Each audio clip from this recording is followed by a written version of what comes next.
Today, I'm speaking to Eurof Uppington. Eurof is the founder and CEO of Amfora, which is a regenerative agricultural and impact startup. Amfora is an omni-channel B2B brand, and they sell farm-to-kitchen, artisanal Mediterranean foods, which mainly means, in Eurof's words, kick-ass extra virgin olive oil. They deliver this olive oil in bulk directly to restaurants, retailers, and consumers by providing marketing scale for farmers who use regenerative cultivation. In layman's terms, that means that they're buying olive oil directly from the farmer. The farmers are using great agricultural techniques that are regenerative and environmentally friendly, and they're bringing that fantastic oil to restaurants in your city. Before Amfora, Eurof had 20 years of experience in investing in the equity markets and as a technology portfolio manager as well. He's a British national, but he lives in Switzerland like I do. And we're looking forward to having him on the show and learning more about what he's doing. So let's just start. So Eurof, how are you doing? It's been a while since we met in Zurich. Yeah, a couple of months ago, actually. Well, maybe it was even last year. No, it may even have been a couple of years. Yeah, great. Well, I'm really looking forward to this because I know we've been, I'll call it sparring a little bit on LinkedIn in different places, which I find tremendously just a pleasure. Like it's great. Yeah, it's tons of fun. And I think that even since we met in person, it seems like there's been a bit of a development in the types of things that you're working on and what you're focused on exactly. And we think when we met, you were focused mostly on getting your olive oil business up and running. But I'm really interested to learn more about regenerative ag and the things that you're working on there, what you think of the food industry and the food innovation in the industry. Full disclosure, I'm actually not a big regenerative ag knowledge freak. I don't know that much about it. So maybe you could just start by telling us a little bit about what you do and where you think regenerative ag fits in and what that really means for the audience.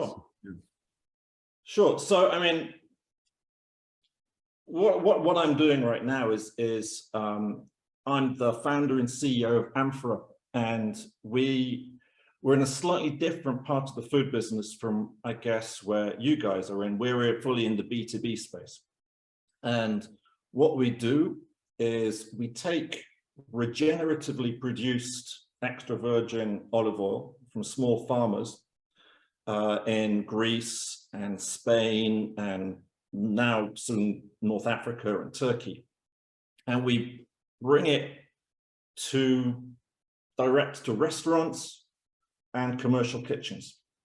I think when we met, I was much more focused on the consumer space, but now we're fully B2B, and the business is growing very, very quickly. We're taking quite a lot of market share, specifically in Zurich. So a lot of the places where you probably go out and eat are you're probably already consuming Amfora olive oil, which is great.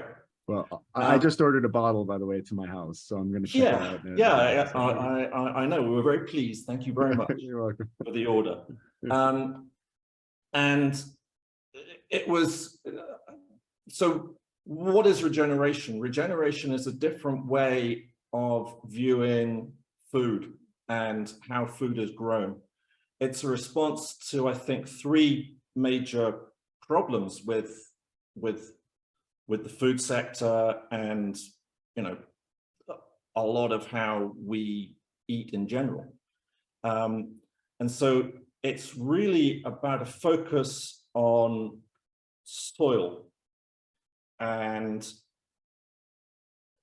understanding exactly how it works. This is a huge scientific endeavor, which is becoming more and more interesting, and we're learning much more about how soil works. And this is informing a lot of practice in the regeneration space. Well, what the regeneration does and why it's important is it solves three major problems. The first one is climate change, because soil is the biggest carbon sink on the planet. Mm-hmm. A lot of agricultural soils have been denuded of carbon. We can get into how that happens. But regenerative agriculture is about depositing carbon back into the soil and sucking it out of the atmosphere. The second thing, and actually probably even more important than the carbon impact is biodiversity, because soil is it's an ecosystem all of its own. We're understanding how fungi, microbes, bacteria, worms, even larger fauna like moles and stuff, how they interact and create this medium for growth and sequestration. And basically, when you get into the weeds of this, you discover that carbon is life. We're made of carbon. I mean, it's one of the biggest components of our bodies. And so we don't really need to concentrate so much on sucking carbon out of the atmosphere as long as we're promoting biodiversity. And a lot of industrial agriculture is fatal to biodiversity. We have pesticides, herbicides, fungicides, even artificial fertilizers, nitrogen as fertilizers are all implicated in things like the death of insect life. Did you know that each decade of the past, I guess 30 years, pollinators and insect numbers in Europe have been reduced by around, I think it's between 10 or 30%. I did not know that, but I can 100% believe it, right? And if we don't have bees, mainly I think it's bees that are pollinating, right? Well, actually, no. There's loads of pollinating things. Okay, but essentially, we love bees. Yes, like the ecosystem would essentially die. Like we wouldn't be able to grow anything. There would be no biodiversity of plants. Correct? Yeah. Exactly. There are some plants that don't need insects to pollinate, such as olive trees. But we can get into that maybe a bit. Maybe a little bit later. And tell me, what is it that makes the soil such a carbon sink? Is it that there's dead plant life in there that's biodegrading all of the time, or what causes it to be so much larger than, say, like a forest or a jungle or a rainforest? Well, if you look at the color of soil, it's black mostly. Very good fertile soils tend to be black, and the carbon sits in these sort of rotting vegetation and layers of humus, or the top layer of the soil, but it also goes all the way down, and it's sequestered in a lot of roots. So one of the biggest carbon sinks out there is actually grasslands. This has nothing to do with olive trees. When the first settlers reached the prairies in the 1820s, the 1890s in the US, they'd never seen anything like it. This very, very rich, dark soil. It had carbon content of around 5 to 7%. And over time, that and after things like the Dust Bowl, that carbon content in a lot of US agricultural soils has dropped to around 2%. If you're able to sequester that back and raise that carbon content again, the amount of carbon that would be sucked out of the atmosphere would be equivalent to, I read, the total amount of carbon emissions from the US transport sector from inception to today. Just if you did this in the United States? Yes, it's a very, very, very dense concentration of carbon, whereas carbon in the atmosphere is gas. Wow, I didn't know that today I was going to add one more list of things that my countrymen have destroyed for the planet. Oh no! Don't. Aside from taking over ancient civilizations all over the country. It's literally everywhere. It's literally everywhere, and the US is one of the places where the regenerative movement is strongest. But where this comes to what I do is as I got into this, I realized that was what our farmers were doing. Our farmers at Amfora are basically using traditional regenerative cultivation techniques. They don't use fertilizers, they don't use pesticides, they don't use herbicides, they're using the same techniques that that people have been using to grow olives for thousands of years. And the techniques which they use to cover the soil, to mulch things which they cut off the trees. These are the basic principles of regenerative agriculture. And it's important to just quickly point out that there is another way of growing olives, which is a very intensive way. You see this a lot in Spain and Portugal and Tunisia, where you have extremely dense rows where the trees are basically 1 meter apart. This is called super high density production. It's 30% of current olive oil production, and it's growing very, very fast. And it's having a lot of negative impacts on our farmers, on their ability to make a living. And so our function is to pay them a lot more than they can get from selling their products into the food system. Right. And that allows them to keep going, to allow them to even expand their businesses and to take more trees and protect these traditional methods of growing, which, by the way, and this is the last thing I'll say, literally makes the best olive oil that you can get. I can only imagine. I mean, nature is a much better producer than optimization of most things when it comes to taste. And I'll let you know when I get the bottle and try it. You know, as you know, my wife is Italian. I'd be pleased. So we've had some very good reviews, you know, from our customers. So I'm hoping that we'll get the same sort of positive reviews from you too. Great. I'll be happy to oblige. And the reason that these farmers are doing that is it's by choice, or because they can't afford to go intensive, or because they don't want to, or because they found you and they can get a higher margin. So what would happen to them if they hadn't met you, your farmers? They lack scale.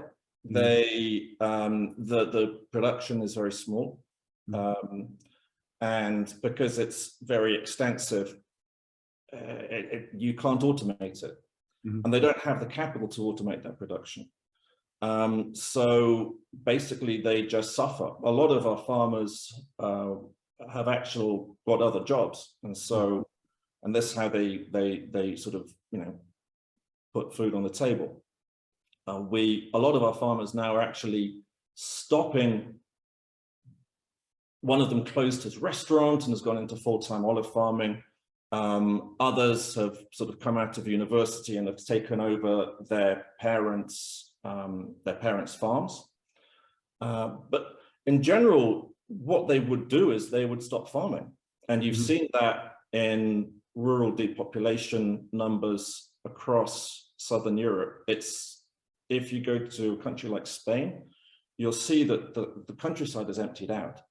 Right. The village life has effectively died. In Greece, they're a lot more, I would guess, in a good sense, backwards.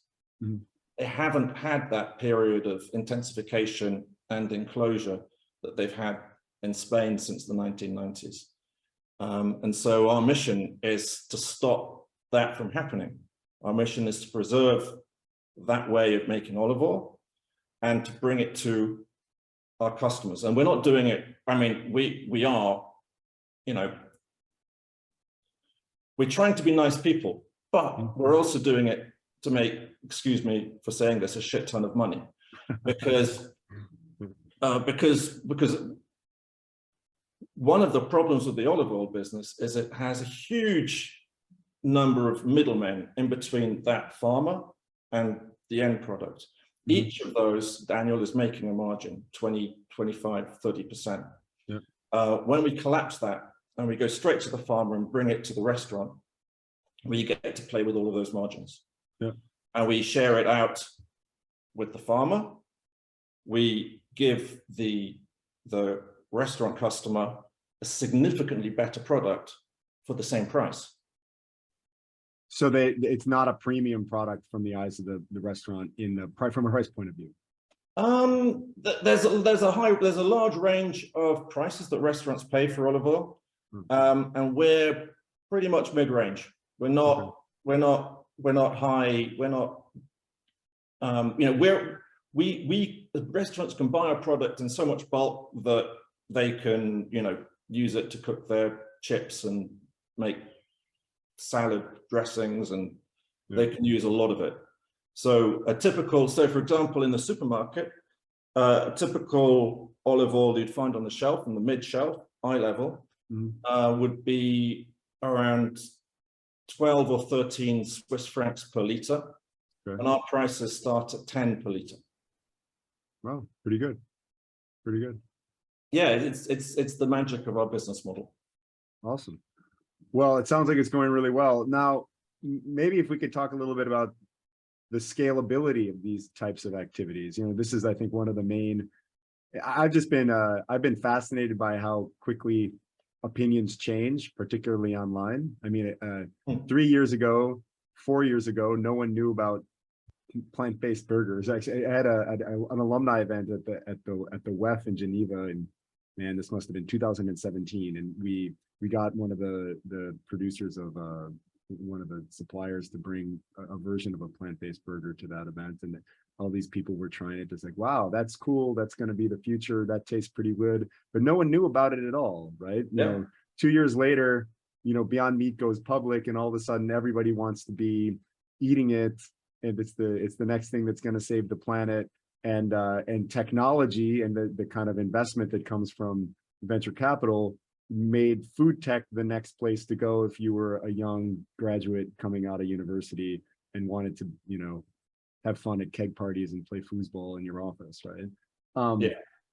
And now I'm a little bit disheartened at the manner in which the tides have turned. Maybe it's just that the diehards are not vocal, but you've got a lot of folks that are coming through and saying, well, yeah, they failed, they didn't make a good enough product. And to me, this is all just a matter of a journey that has multiple different pathways, and yours is potentially one of them, but I'm guessing is not the silver bullet. So maybe we could talk about how scalable are methodologies like this for solving some of the wider problems around carbon sequestering but still feeding the world, right? I mean, at the end of the day, most of the world are not people going to restaurants in Zurich. Most of the world are people that are buying ramen noodles and trying to feed their family, right? Yes, in Switzerland, you'll find that there's we're very blessed with extremely high quality food that also has a very high price umbrella. So, my friends in the UK or the US are constantly astonished about how much a chicken costs. Mm-hmm. So, we're blessed with, as vendors of food, we're blessed with high prices that we can sell our products at. In terms of scalability, I can talk about the olive oil business, and so small farmers are producers are still 70% of the global production of olive oil. Really?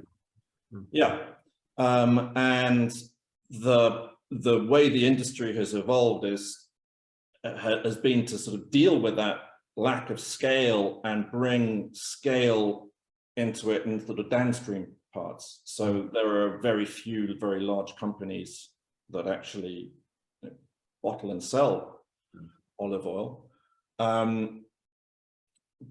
but their scalability has always been the big problem. But the potential is there, and if you can find a model whereby it does become scalable, a model like ours, then I think you're going to be in a very positive situation for the entire food system, because we have absolutely no problem finding new farmers, because all those small farmers out there are desperate for a lifeline. They're desperate to continue growing their product and looking after their trees, which in many cases have been handed down to them through generations and generations and generations, and they don't want to be the guys, that generation, that loses that birthright. But if 70% of the supply is coming from those small producers, there must be some aggregation going on, like in the coffee or the cocoa market. And and would it be possible for the major bottlers to, you know, source regenerative olive oil in a similar way, or would they just not be able to deliver it to market at a margin? There are some people who are doing that. So there are some large bottlers, a couple of Greek brands who have started labeling, doing very small runs, and labeling it from the farm with the farmer's name on the bottle. But in the current food system, in the current food paradigm, which we have, which is of very large supermarkets and distributors where everyone goes to buy stuff, it's not scalable. Right. So what you need is a new business model. What you need is a business model which isn't so much as aggregating as matching. Right. A bit like Airbnb. Okay. So you match the customer with the farmer. Okay. And you supply, and we supply, that's what we do. And we supply the distribution, we supply the freight, and we are a very farmer first marketing story. The olive oil you have comes from Zakros in the eastern part of Crete. And we can tell stories about how that's grown, and we can do that for all of our farmers. Right. And so that can be scaled from, you know, in large cities, we can have 30 to 50 farmers, all of whom are sold within certain regions, because our distribution mechanism is boots on the ground. We are a little bit like milkmen. We go into restaurants, we offer a taste of like 3 or 4 different products. The restaurateur chooses one, and then we deliver it. Yep. So at this point, we're finding it easy to scale. At a certain point, you then have a lot of problem with complexity. How do you keep track of all of your farmers? How do you keep track of where they're supposed to be, where that product is supposed to be going? And for that, you need technology. Yeah, I was about to say that's what technology. But the technology is there. Yeah. You know, you can use lots and lots of different methods. A lot of people are talking about blockchain. I'm not entirely sure myself. Yeah, I don't know what problem that solves. I use Post-it notes, which currently work just as well. Yeah, but I mean, in the end, as you said, like, you do need to know where things are in your supply and where it's coming from. Yes. Proving that to a consumer is another thing. But at the end of the day, you're running a very multifaceted, complex network, and technology should help you to organize that correctly. But the trick is to have it localized. And so I'm sure you're familiar with Farmy. Yeah, sure.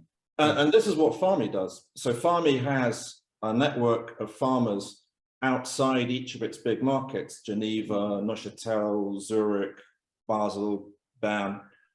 And those are the farmers which it sells to those markets. Yeah. And so, and you know, I'm a big fan of the Farmy business model. And so far that one seems to be scaling. I don't know what the profitability is, but I do know that they've done a lot of work on technology. At this point though, Daniel, we're not, currently we have around 15 farmers on the platform. We're working in Zurich and in Geneva, and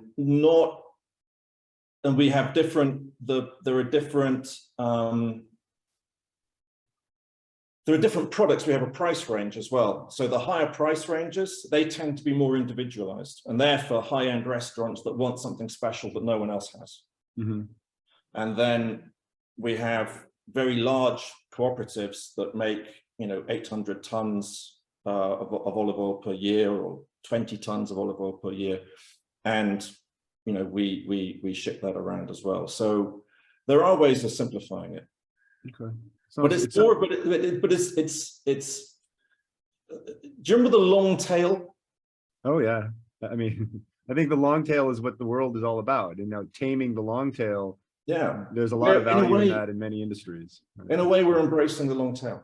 Right. Whereas the current food system is not about long tail. The current food system is about gaining market share with that one SKU. Yep. In that one category. And plugging it into a distribution channel. And it's not heterogeneous. Yeah. And plugging it into a distribution channel. I mean, this is one thing that we see in almost all products that we're doing research on, is that, getting plugged into the existing retail distribution channels is the key to growing almost anything. Even if you don't have the greatest product, if you have that connection, that's where you want to be, which is why the large food companies are sitting in a very advantaged position, because they have those distribution channels already set up for many decades, and they're the ones that can come in and get the product in front of folks, right? So. Going back to what you were saying about the plant-based meat business, I think that's a fantastic case in point of the market power of the supermarkets and of the big brands as well. I mean, I would not necessarily want to be a small plant-based meat business at this point, knowing that the Nestle's and the supermarket-owned brands are getting into this space. I think they're going to have tremendous advantages if they stay within this supermarket mass distribution paradigm. Well, let's talk about that for a moment. I mean, a lot of those large companies have been going into that and playing with making their own products and introducing them and then taking them out. And we watch this happen, and maybe not all consumers realize it happening, but we hear about it in the market. Yeah. And now it seems as if maybe it's cooling off. And, if you're Nestle, you don't want to be in the market unless you're number 1 or 2.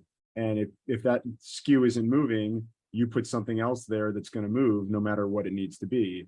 And I actually feel like some of these larger plant-based companies like Beyond and Impossible are kind of the folks that have fallen on the sword, right? Like they tried it out for everybody else. They raised all the capital, they did all the experimentation in the full light of day in front of everyone else. And the big food companies sat back and watched and waited and watching what they did right and what they did wrong. And now they're going to make a choice whether or not to get behind it now or maybe in the future. I do think that there is a future for it. I just don't know if it's fast enough. And I think that they could even wait and have some of these companies die because they run out of capital and then get back into it themselves. I mean, strategically, I don't think that they're dumb. They know what they're doing. So I'm not sure. I wouldn't mind to be a small plant-based company that was sustainable, meaning I could sell my product and not require tens of millions or hundreds of millions of dollars to continue to maintain my business and wait for the development of the market. I think that might be the winners we find, right? So yeah, that's an interesting point. I mean, then you have a question of what is the market size when the dust has settled? Or if you care. I mean, I think this is a question I would also pose for you. It sounds like there is a business model for what you have that could be scalable, but in order to scale something of that size and really capture a long tail market, you need growth capital. You need capital to burn. Like you need to capture tons of farmers, and for that you need people and infrastructure and technology, which you might be able to bootstrap your way into, but you would probably need to have a very large investor come in and say, I believe in this and I'm going to take you in 2 years the distance you could go in 10 if you're on your own, right? Well, Daniel, I have to say, if there was someone out there who would be interested in backing us, I mean, it would be wonderful. But at the same, I mean, I'm very convinced that we have venture capital type business model in terms of the potential.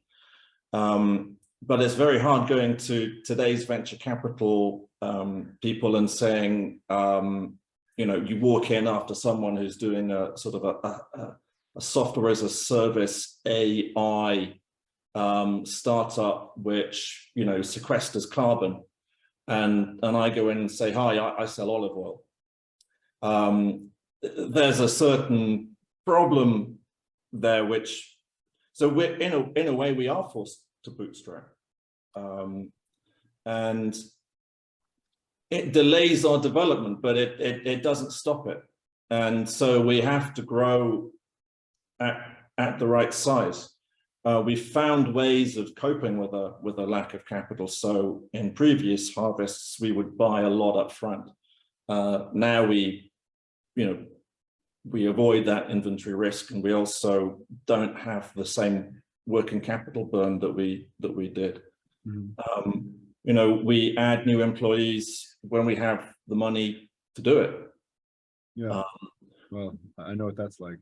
Yeah. But we actually have quite a profitable business. So in Zurich, for example, we're actually free cash flow positive and we're making money. Well, maybe venture capitalists know that you don't really need their money, at least at this point. Yeah. Oh no, God. Thing is, Daniel, you have to imagine it works here in Switzerland in a market like Zurich. Yeah. And Zurich is a big market. It's the biggest one in Switzerland. It's got, 1 million people, maybe 5,000 high-end restaurants. But then when you look at a market like Paris, mm-hmm. with 18 million people, did you know, Daniel, there's a higher proportion of restaurants per capita in Paris than anywhere else in the world? I don't know if Parisians actually ever eat at home. I think some of them must. But for us, it would be something like the promised land. Yeah. Extremely highly dense city, super food aware, super into sustainability, and with customers ready to pay a lot of money at restaurants.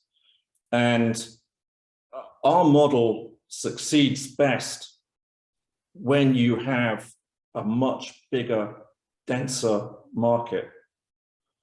In retrospect, we shouldn't even have started in Geneva and Zurich. We should have gone straight to Paris. But in terms of the profitability and revenue that we get, it's totally proportional to the size of the market. So Zurich is our sort of prime business. Then we have Geneva, which is okay, and Lausanne, which we've never really managed to get proper scale in. But so the logical extension of that is that our model would have huge potential upside if we were in a place like Paris, or, I mean, forget Paris, Brooklyn, New York, I was Manhattan. I mean, that's and for that's a project where we would be able to absorb quite a lot of capital and reproduce our business model very quickly in those places. And I mean, I don't have any outside capital that we've raised, but I'm always curious because I get called by investors a lot. Sometimes I chat with them, and I am curious about what's gone on so far in the food technology space, because just in this short amount of time that I've been doing what I do, and I didn't get into it to be a food entrepreneur. I got into it because I thought it was an interesting business to pursue, and we're a data business. It's clearly a place where this kind of capital has never been thrown at entrepreneurs before. And I wonder, the comment you just made before about it's hard to talk to a venture capitalist who is just previously talked to a SaaS startup, which I understand, like that has a lot of scalability and that has a lot of features in it that venture loves. But lab-grown meats, plant-based meats, drones that pick your crops. I mean, these are all things that they're tremendously capital intensive. They're not like a SaaS business where you can just build the software and find the value and sell it. But nevertheless, those companies are seeing a lot of capital, but they all seem to be tied up in much more tech than what you're doing, which is to say, look, it's a business model innovation, what we're doing here. and we're trying to leverage something which already works. Why is it that you think that investors and the public in general gravitate towards new toys rather than old ways of doing things that just may need to be revived? Right? We're a culture that worships technology. If you look at all of the achievements of the humans in the past, 50 years, what's transformed our lives, it's all to do with digital. It's all to do with, we're talking iPhones, IP telephony, fiber optics, everything is to do with passing information. And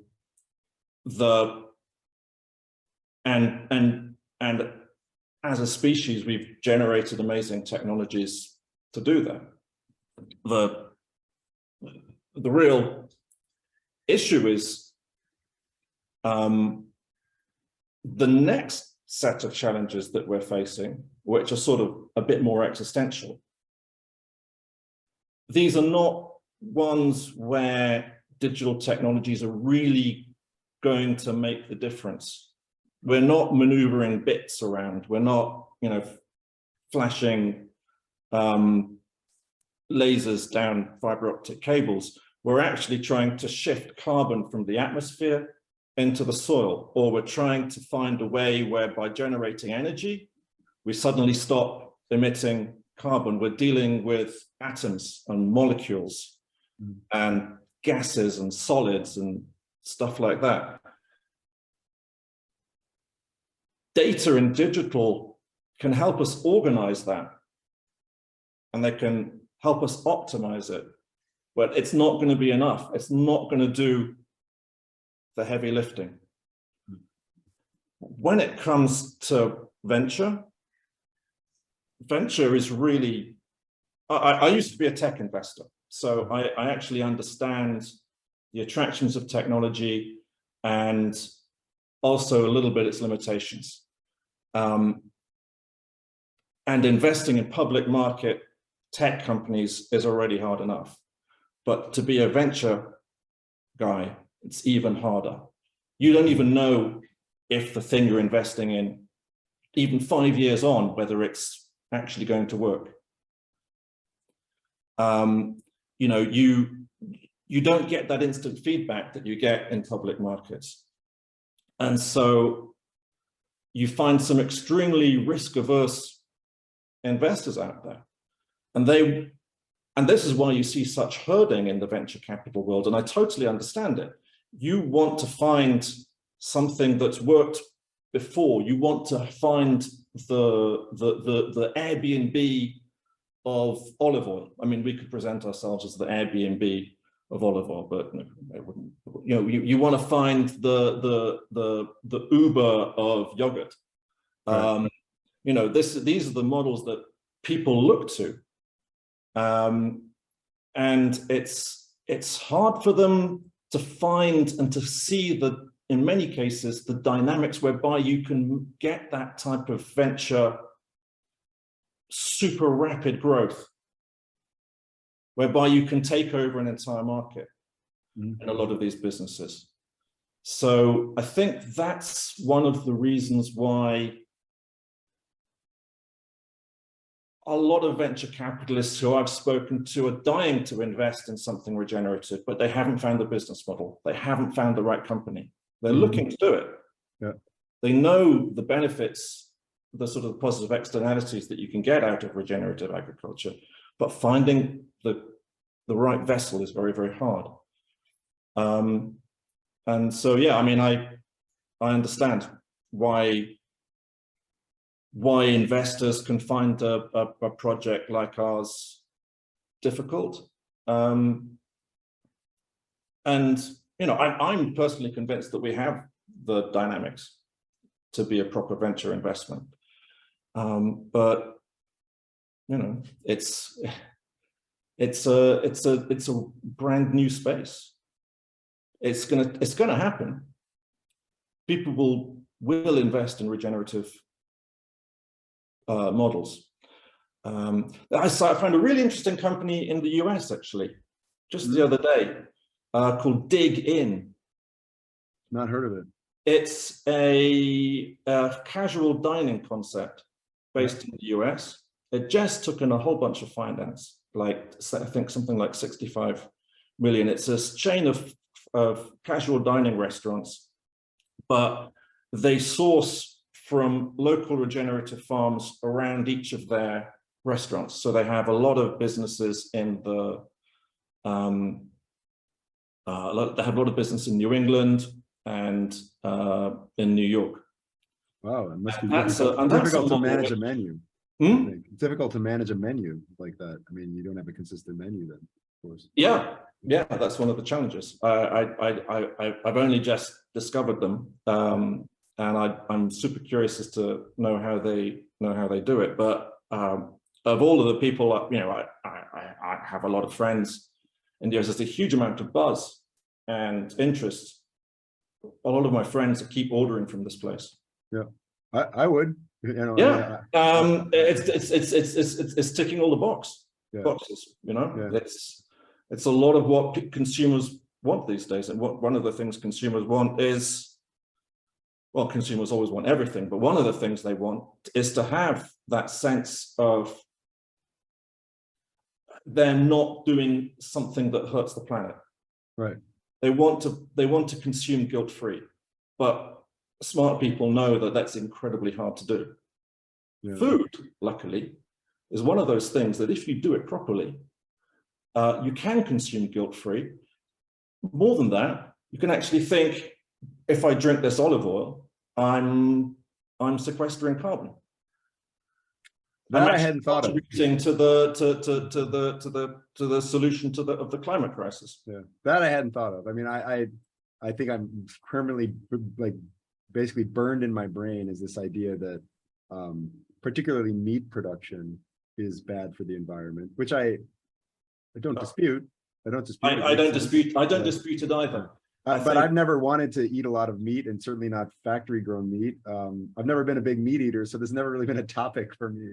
I do eat meat from time to time, yeah, but I never found myself gravitating towards these meat substitutes or loving the fact that they were coming along because, yeah, I just don't lust after tons of flesh, right? I just never have. Yeah.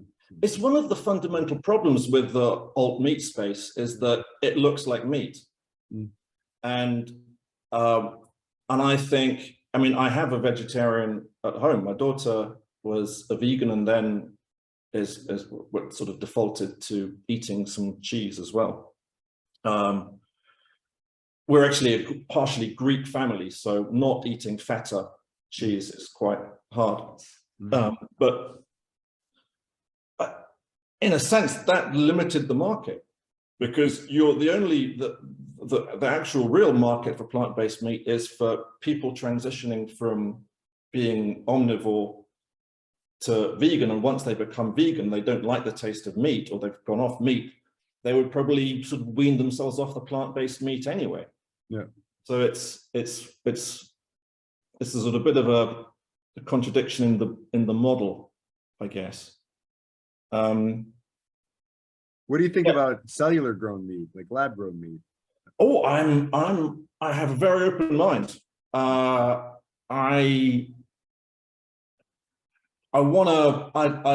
love it if it was to work. I think there are some, I mean, I've read about a lot of scaling problems. I have to say I've not tried it. I know people have had. They don't really comment on the taste too much because I think it's too early to judge on that. Yeah.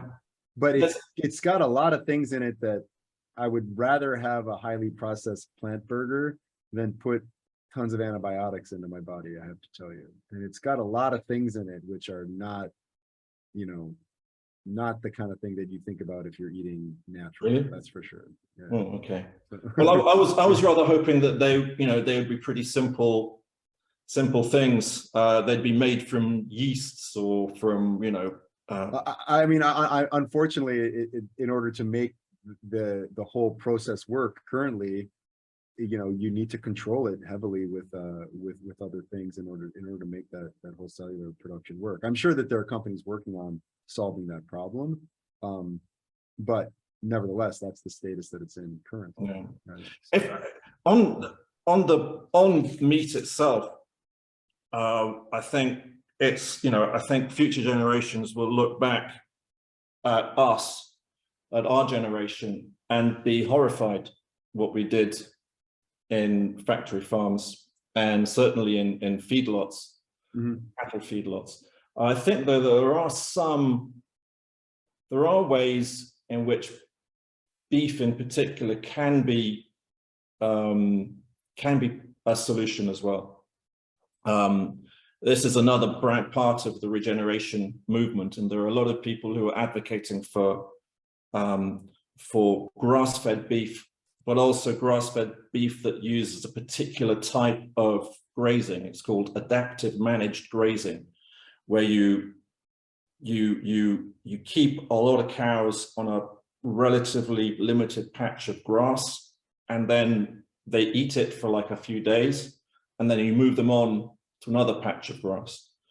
And there are a lot of the regenerative movement are very strong believers in this. This is actually the biggest point of contention between a lot of the regenerative movement adherents and people, say, in the vegan space. I have sympathy. I have a lot of sympathy for both sides in that one, but that's a very touchy subject, the beef subject. Yeah, I don't know. I don't take a side on that publicly. I again, like the only thing I can say personally is that I'm happy to eat beef from time to time, but I eat it pretty rarely, and I don't feel bad about that, actually. Yeah, well, we're very lucky here in Switzerland because a lot of the, I mean, the vast majority of the beef we eat is pasture raised. It's it's the little. It's also expensive, right? Which super and it expensive, needs to be. which regulates your intake. It should be expensive. We should all be eating less of it. And the idea that it's in Italy, for instance, I think 85% of beef is raised inside, and I think it's something like 95% in the US. And that's, I mean, that it's just terrible. I mean, and also the impact. There's a lot of science being done at the moment, and there's a recently very interesting book that came out called "You Are What Your Food Eats." I can give you the link if you like, and that points out that the diet that feedlot animals eat actually goes on to affect us as well, and that the balance between, for instance, omega-3 fatty acids and omega-6 fatty acids in a grass-fed slice of meat is very different from that which you get in a feedlot raised steak. It's dramatically different. I mean, I was at a nice restaurant a couple of weeks ago with my wife, and I had mostly a vegetarian meal, right? But there was a chance to eat deer meat, which was sourced in Switzerland, which I grew up in Wisconsin, and from time to time there's a lot of hunting there, right? Like, I mean, the schools in the fall on hunting season weekend, no one's there, right? Everyone leaves school. And then on Sunday evening, after the hunting kind of week ends, you drive around town, in the small town, and you'd see deer hanging from the basketball hoops in people's driveways.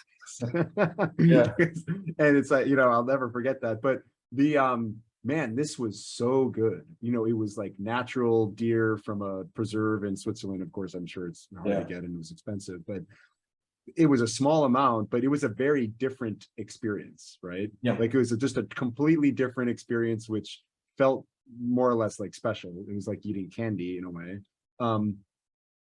But other than that, I don't feel the need to eat a lot of meat. I think it's part of a diet, and I guess I wish other people, saw it as similar as I am. And I mean, I was a competitive athlete at an international level, and I didn't need to eat steaks constantly, right? So I just don't think it's necessary for the society to consume so much animal product, right? Yeah, and I think it's also possible, although hard, but possible to have an extremely healthy vegan diet as well.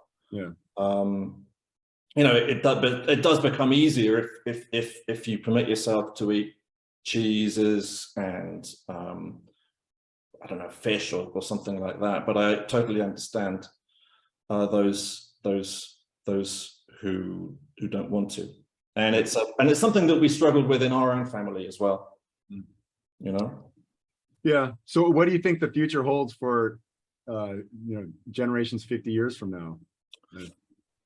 Well, in the area of eating, I always say that, food it's a very long dated change because, people eat what they are used to eating when they were a kid. So if you're in your mid 40s or 50s, you represent a pretty large portion of the market, and you're going to eat the way that people were largely eating when you were a teenager or a child. But children, like my son, for example, he's 9, and we tried all the plant-based products at some point in our house. And you give him a plant-based burger, and he's like, yeah, he loves it. It's great. Like, because he doesn't know that, hey, that it's not beef. He just thinks it's a nice thing to eat. That's all he cares about, right? So, yeah. I mean, I think about this a lot. What the future of the food system is going to be, and I have sort of strong views about how it needs to evolve. As someone who's sort of I've nailed my colors to the regenerative ag movement. I think there needs to be, just if we're going to solve these 3 big problems, well, the climate, the biodiversity, but also health, human health. If you look at the huge epidemic of metabolic diseases, from neurological diseases to diabetes to some cancers. I mean, I think there's really no doubt in my mind that a lot of these are diet related, and they're the result of, sugars, seed oils, excess salt, processing, nutrient removal, but also how things are grown. Going back very briefly to the discussion about feedlot beef. And I think if we're going to solve those problems, and some of them are existential, there's going to be a big contribution from the food system. I mean, that's just necessary. That being said, what the food system currently consists of, which is the conventional intensive ag, going into agribusinesses, going into supermarkets, that's something which isn't going away. Yeah. And it can get better. It'll be sort of more tweaking around the edges, but it can also get better. What we're trying to do, and what a bunch of other people are trying to do, is to build an alternative system that grows alongside it. Yeah. That eventually takes market share and creates an alternative, and that works at scale. And that's the most important thing. It has to work at scale. And if it doesn't, then forget about it. And the other thing about scale is we're only going to get scale if we retain the convenience of conventional food, but also the pricing. And the pricing is key. Yeah. But there are ways and means of doing that, and we're already seeing some government intervention. So the UK passed a few laws recently which sort of pushed for a lot of rewilding. The CAP, the European Commission, they actually properly tried to have a lot of to regulate use of pesticides and fertilizers. And in the US, we've also seen that the USDA is also very keen on a lot of these things. So I'm relatively optimistic that from a top-down sense, it's going in the right direction. And if there can be more companies like us that innovate in their own space, so you could have an Amfora for grass-fed beef, or you could have an Amfora for dairy, or you could have an Amfora for cabbages, as far as I know. I mean, there's the model that we have is something that works in lots of different places, and you can see it in some of these other businesses like Farmy or Dig In. Mm-hmm. So that's how I would like to see it. I don't know. What do you think? So, I mean, from our perspective, also from what I spend my days doing, it's the majority of the food business and the majority of the consumers out there are pretty far away from people like you and me that have the ways and means to purchase these things and make these decisions. And they're more worried about putting food on their table for their family, right? The other thing I think that the majority of consumers are impacted by is that they eat what they can get, right? So if your neighborhood in Manila has a supermarket that sells certain foods, that's what you eat, right? You don't say, oh, I don't want to eat that today, I'm going to go find something else, because there is nothing else, right? And I from my perspective, the internet is playing a massive role in this. I think companies like yours wouldn't exist if it were not for the internet and the online shopping evolution, because otherwise you just would never have been able to find the smallest route to market to start with, right? And so I think that the continent like Africa, Asia, Southeast Asia, India, these places are still growing their food ecosystem in kind of, branded, manufactured, packaged goods. That's what they see as the next thing that brings their life to the next level of quality as consumers. And there's tons of money flowing through these products still. And I don't think that that's going to go away. I think that these big food companies that have the balance sheet, that have the distribution, are going to start to get into helping this movement grow in the markets where it's appropriate. But it's still a rich man's problem, mostly, right? It is a rich man's problem. And I think that if we as the rich world want to solve the problem we think is the problem, which is, sequester carbon and help the environment and have all those benefits, we've got to fix a lot of other problems for the non-rich world, which don't just have to do with the ways in which food is procured and the technology in which we get it there, but have to do with other basic life functions like, can they access that product? Can they pay for it? All of these other things. It's almost like medicine, like poor countries don't have access to medicine and water and things like that. Well, healthy food that's grown in an environmentally friendly way and it's delivered in an environmentally friendly way should be almost kind of like a human right, in my opinion. And that's a very hard problem for profit-seeking companies to solve, right? So as much as I'm totally behind many of these movements, I also see the reality of it is that, you're not trying to convince someone with a master's degree that they should eat plant-based meat versus, a steak. I mean, that's the problem that's the commercial problem that the plant-based meat producers are trying to solve to have their business be successful. But the planetary problem runs much deeper than that and has to deal with a much bigger number of consumers that have different motivations. And I don't think that they think first of the environment. They think first of not starving. That's what I think, right? And that's a reality, right? I think that's a reality. And for sure. And that's not just in developing markets. You can see it in a lot of developed markets as well. Yeah. There's food deserts exist. The existence of a food desert actually, ironically, is a developed market issue. Yeah.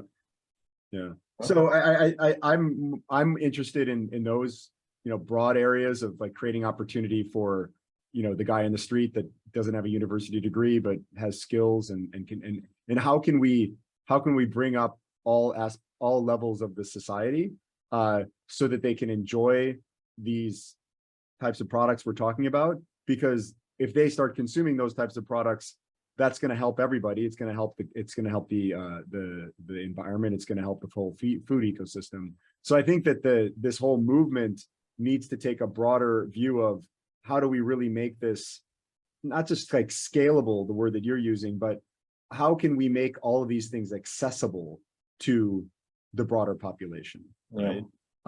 Price obviously is one of them. I was going to ask, like, do you think that a product like yours and a business model like yours might someday supply like the Olive Garden in the United States?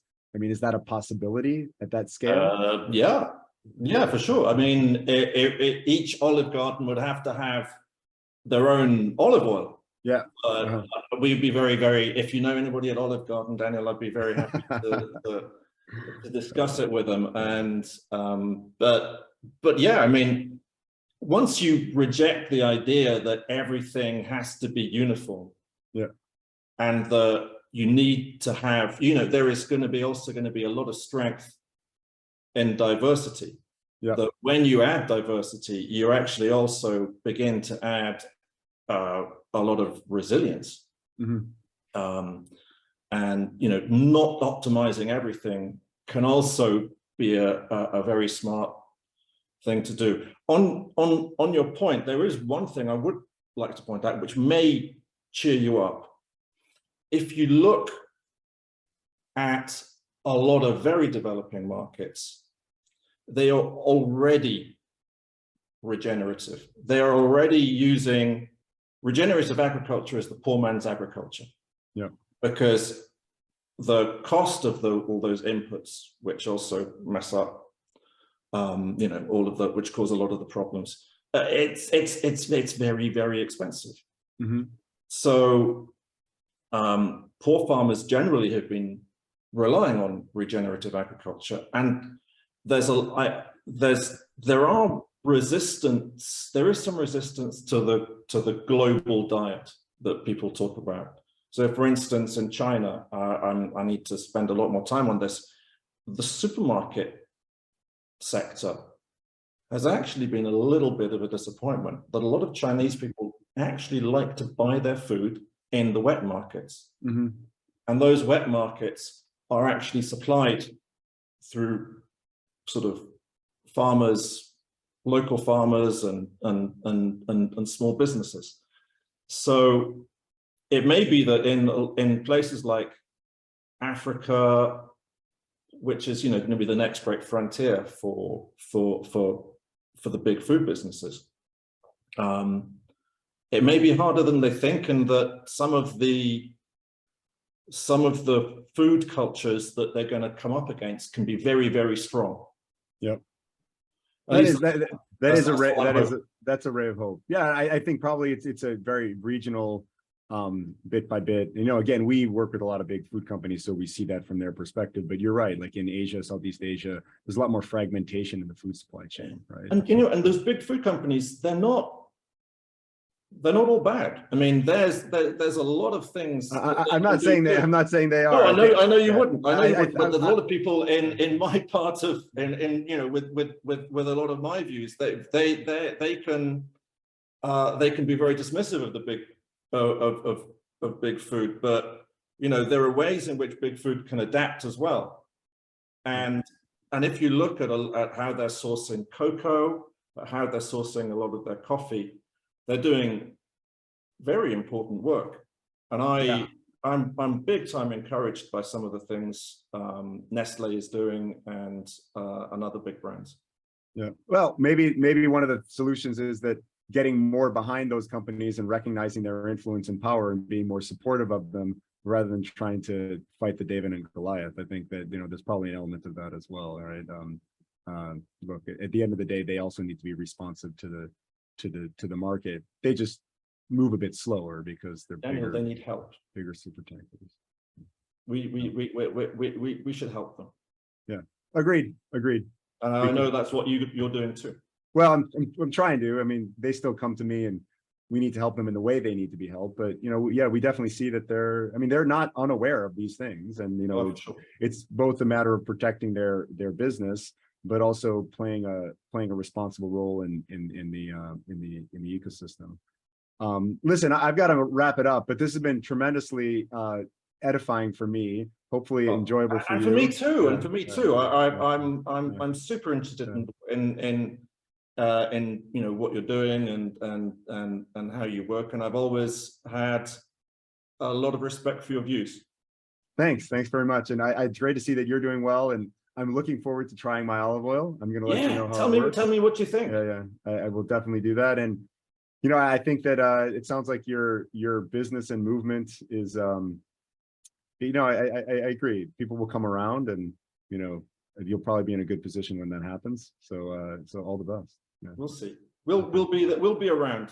Where, you know, we might not be like fantastically rich, but we'll still be doing what we do. I'm not sure if that's all that it's cracked up to be, right? Yeah. Sourcing olive oil in Greece in the summer doesn't sound like a bad deal for me. Yeah. It's not. Yeah. All right. We do enjoy our trips. Fantastic. Well, until next time, I'll all the best, and thanks to very you, much. and to you, and thank you for the opportunity to spout off. Yeah. It was great. Thanks very much, Eurof. Take care. All right, cheers. Bye-bye. Bye.